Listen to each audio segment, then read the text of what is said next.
नमस्कार दोस्तों, जय श्री राम। थोड़ा लेट। अभी 78 नंबर का प्रेरक प्रसंग है दोस्तों मेरा।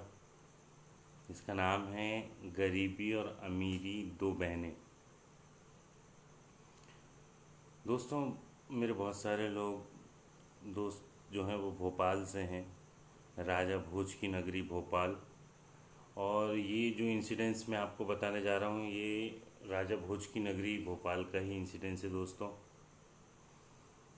राजा भोज जो थे, भोपाल के राजा, वो अपने सिंहासन पर बैठे हुए थे। तभी क्या होता है दोस्तों कि द्वारपाल आता है और वो बोलता है कि राजा जी प्रणाम। महाराज, एक दुबला पतला फटेहाल व्यक्ति आपसे मिलना चाहता है और वो आपसे मिलने की जिद कर रहा है और स्वयं को आपका भाई बता रहा है। राजा भोज बोलते हैं कि बेटा एक काम करो, निसंकोच उसको अंदर बुला के लाओ।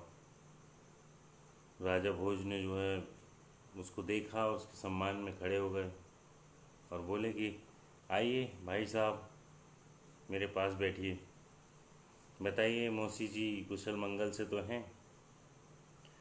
सभा में जो लोग सारे उपस्थित थे दोस्तों, उनको बड़ा आश्चर्य हुआ कि भाई राजा जी जो हैं मौसी के विषय में बतला रहे हैं। तो वो व्यक्ति जो रहता है वो बोलता है कि जब मैं यहाँ पहुँचा तब उनकी दशा जो है वो अत्यंत शोचनीय थी और थोड़ी देर में हो सकता है कि प्राण भी त्याग दें। इतना जब राजा भोज ने सुना तो उनने अपने खजांची को बोला, आज्ञा दी कि भाई जाओ मेरे भाई को मौसी जी के अंतिम संस्कार के लिए खजाने से 1000 स्वर्ण मुद्राएं दे दो। दरबार में बैठे सब लोग जो थे वो राजा भोज से जानने के लिए उत्सुक हो गए कि भैया क्या बात है, ऐसा क्या हो गया जो 1000 स्वर्ण मुद्राएं दे दिए राजा ने। तो कुछ लोग तो पूछ पड़े कि क्या बात है राजा साहब। तो राजा साहब मुस्कुरा के बोलते हैं दोस्तों कि आप लोग सोच रहे होंगे कि ये क्या रहस्य है। तो मैं आपको बताना चाहता हूँ कि हमको एक बात हमेशा ध्यान में रखनी चाहिए दोस्तों, कि गरीबी और अमीरी दो बहनें। जैसे आज मैं अमीर हूँ तो इसका मतलब ये नहीं कि गरीब मेरा कोई नहीं है। आज मैं राजा हूँ, मैं अमीरी का पुत्र हूँ, वो मैला कुचैला है, वो गरीबी का पुत्र है। अतः मेरा भाई हुआ वो और मेरे को उसकी मदद करनी चाहिए।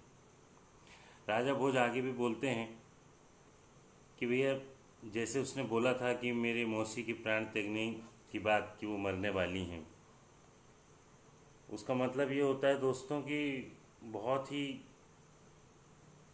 दूर की बात उसने किया था कि भाई मेरी मौसी जो हैं, मौसी से मतलब उसका उसकी आर्थिक स्थिति से था। और मौसी के मर जाने का मतलब ये होता है कि पैसों की बहुत समस्या। राजा भोज जो थे दोस्तों, वो विद्वान और गुणी लोगों की बहुत इज्जत करते थे और वो ये एहसास नहीं होने देना चाहते थे विद्वान लोगों को, उनकी सेवा का कोई अवसर नहीं छोड़ना चाहते थे। तो जो गुणी और विद्वान लोग होते हैं दोस्तों, उनको गरीबी भी ज़्यादा परेशान नहीं कर पाती है। तो अपने गुणों का विकास करें। और राजा भोज की महान कथा आपने सुनी ली। राजा भोज के 84 उपनाम थे दोस्तों, और इन 84 उपनामों के ऊपर से ही कई सारी कृतियाँ हैं राजा भोज की, अलग अलग तरह की कहानी है, इसलिए आज हम राजा भोज का नाम लेते हैं। तो राजा भोज ने कहा था कि गरीबी और अमीरी तो बहनें। अगर आप गरीब हो तो हीन भावना मत लाओ, और अगर आप अमीर हो तो अहंकार मत लाओ। ये छोटा सा सार है दोस्तों। आशा करता हूँ आपको ये प्रेरक प्रसंग मेरा पसंद आया होगा, और इससे भी अच्छा प्रेरक प्रसंग लेके मैं थोड़ी देर में फिर आपके बीच आ रहा हूँ दोस्तों। जय हिंद, जय भारत।